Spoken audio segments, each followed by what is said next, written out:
Buen día, licenciada y compañeros. Les vengo a hablar sobre la romanización de la península ibérica. Mi nombre es Andrea Cerrato. Bueno, como lo sabemos, colonización de la península y sus primeros pobladores fueron los íberos, tartesios, celtas y se centraron en el norte de África. Se dice que el origen de los tartesios se desconoce. En cambio, los íberos fueron hacia el siglo XIX a.C. y vivían agrupados entre tribus. Los celtas eran indoeuropeos y penetraron en la península por el norte y se asentaron en el centro y norte de la misma en el siglo IX a.C. Desde que los romanos se introdujeron en la península empezaron a suceder las conquistas y dicho proceso sería incesante desde el desembarco del ejército romano en Ampurias en el año 218 a.C. bajo el mandato de Escorpio, hasta la derrota completa de los cántabros y astures en el año 19 a.C. Como podemos observar, los años relevantes, como les decía, en el 218 a.C. desembarca el ejército romano en Ampurias, bajo el mandato de Escorpión. En el 216 a.C. se da la conquista de Cartaganova, capital de los cartagineses, y Cádiz. Como se pueden observar, en los mismos años sufre la conquista del centro y el este de la península. Luego de varios años de lucha, conquistan Numancia y conquistan cántabros y astures, y de la península ibérica parte de Roma.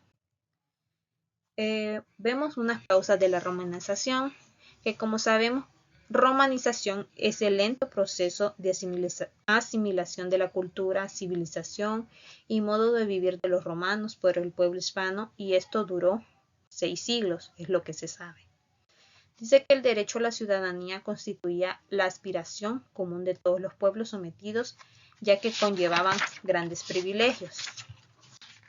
En esto que dice grandes privilegios, podemos decir que los que eran, que tenían más oro, más plata, y lo que era conveniente para ellos. Se dice también que la fundación de colonias y del régimen municipal, que cada colonia era un centro de romanización. Ya que ésta estaba integrada por ciudadanos romanos que se organizaban y vivían como si estuvieran en la propia Roma, y por indígenas que estaban en contacto con ellos, por lo cual el pensamiento y la civilización eran asimilados por los nativos. Influencia del ejército en la romanización. En esta se dice que resultó ser el transmisor fundamental la lengua latina. Como podemos observar la siguiente característica, la influencia latina, que ésta logró imponerse a las demás lenguas nacionales a excepción del euskera. Esta se dice que por medio de los funcionarios, del ejército, de la enseñanza y del culto religioso, y sobre todo a través de las relaciones comerciales, ya que era la lengua universal en los países del Mediterráneo.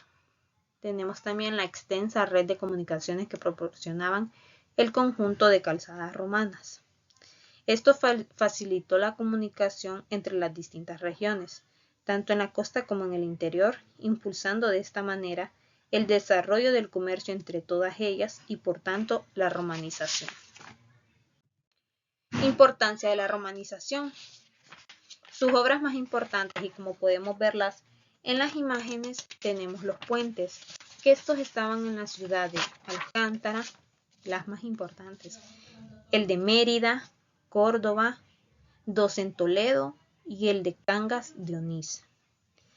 Se dice que se construyeron sobre la parte más ancha del río, con 60 ojos, y otros tantos pequeños sobre los tajamares para facilitar el paso del agua en las crecidas. Tenemos también los acueductos en Segovia, Tarragona, Milagros y San Lorenzo. Dicen que se conservaban algunos restos y esto llevaba a las aguas del pantano del Cornalbo. Las termas, que hubieron termas públicas, se decía, un dato interesante es que eran, por decirlo, derechas e izquierdas, que para el lado izquierdo era para las mujeres y el derecho y el centro para los hombres. Y cada uno de estos departamentos tenía su vestuario, palestras, baños calientes, baños templados y piscinas de agua fría. Arcos de triunfo tenemos en Medinaceli, Bará y Caparra. Tenemos los circos en Mérida, Toledo, Tarragona, Sagunto y Calauris. Pero su conservación actual es bastante deficiente. Tenemos los anfiteatros, que en esto hubieron en 3 provincias principales como Tarragona, Bilbilis, Toledo, Sevilla, Antequera, Medellín, Sagunto y Lisboa. Tenemos los templos, que en toda ciudad grande o pequeña existían una serie de edificios administrativos y de cultos, situados normalmente en el foro.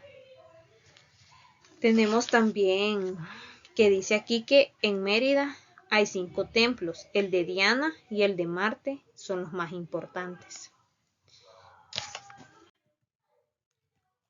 Ahora hablaremos un poquito sobre la romanización de la provincia de Murcia. Dice que la conquista de Cartagonova marca el inicio de un largo y profundo proceso de transformación de las estructuras políticas, socioeconómicas, religiosas y culturales, y estas estaban fuertemente arraigadas en la sociedad ibérica, que no obstante se adoptó paulatinamente a la forma de vida de los nuevos conquistadores. En la época de Augusto se dice que la ciudad sufrió su máximo apogeo urbanístico, y esta se comienza por restaurar la muralla y se continúa la construcción de edificios públicos, como lo mencionaba antes, el foro, la basílica, la curia, edificios religiosos, edificios de espectáculo, el teatro, anfiteatros, pueden ser cines y lugares de reunión y diversión. Una de las actividades económicas de la región era la explotación del esparto, y no en vano esto se le daba a Cartagena el apelativo de Espartaria. Muchas gracias.